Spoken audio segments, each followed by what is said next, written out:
muri urwo ruganda rwo kurabira hamwe ibyosubirwamo mu itegeko inimero imwe agakwego 13 ryo kuwa 2022 Nyakanga umwaka wa 2016 barabiye hamwe ivyumviro mfatigwa ko byotuma iryo tegeko risubirwamo. Urongo ishira hamwe ryatunganije urwo ruganda Maître Jean-Claude Nzeyimana yavuze ko iryo shira hamwe ryanonse ry'amategeko nguretse ariko hahimbazwa iminsi 16 yahariwe kugwanya mabi afatiye ku gitsina ko mwishira hamwe ryabo baratunganya no mu yindi minsi inama ku bari mu mashira hamwe adaharanira ivyicaro vya politike kugira ngo bicarire ikibazo kijanye n'ihohoterwa rifatiye ku gitsina. Maître Jean-Claude Nzeyimana akavuga ko ihohoterwa rifatiye ku gitsina canke guhohotera umwigeme n'umukenyezi ngo ngaha mu Burundi ataragaseseshwa rumuri.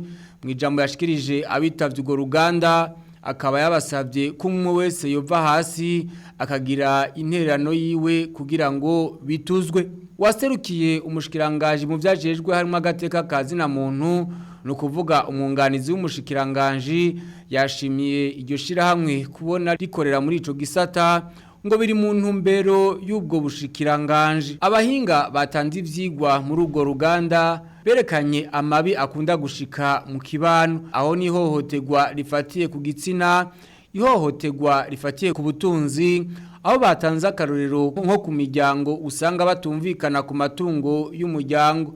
Eka mbere nihohoterwa mu kazi ngo navyo birakunda gushika. Abitabiriye urwo ruganda benshi bakorera muri ico gisata cyo kugwanya mabi afatiye ku gitsina bose bakabavuga ko iryo tegeko ryohinduka kugira ngo rijane n'ibihe, aho bavuga ko muri kino gihe iryo tegeko ryarengewe kuko ihohoterwa ry'agateka kazi na muntu gihariye ngaha mu Burundi, aho mbere bavuga ko hariho n'abakenyezi bapfa ngo bamwe bakabibimuga ngo iyo bahanywe naho bagapfungwa bamara igihe bagapfungurwa.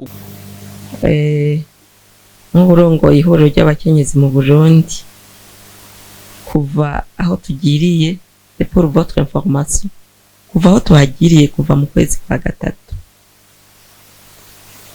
turiko turakurikirana ukuntu biriko biragenda.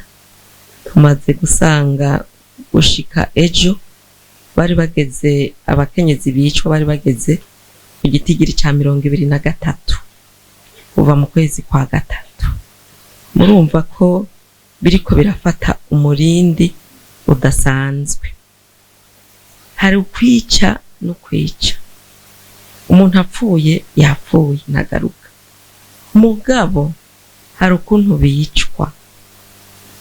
N'umukenyezi wejo bundi mu Rumonge inga hari mu ndwi heze bamwe mwarabibonye yari yibungenze umugabo mu kumwica yamucumise igiti hariya nyene arazibura bishika naho umugore acikana. Twebwe rero nk'ababikurikirana ku munsi biraturengeye cyane.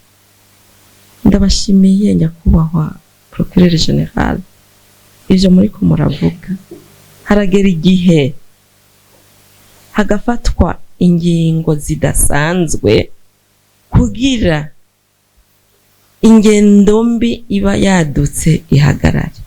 Urwo ruganda rero rwatunganijwe n'abari mu ishira hamwe Katolika banonosoye iby'amategeko ngaha mu Burundi, rukaba ruzomara imisi 2 ku munsi wa gatanu naho bakazokorera mu mugwi kugira bahanahana ivyumviro vy'ivyohindurwa muri iryo tegeko.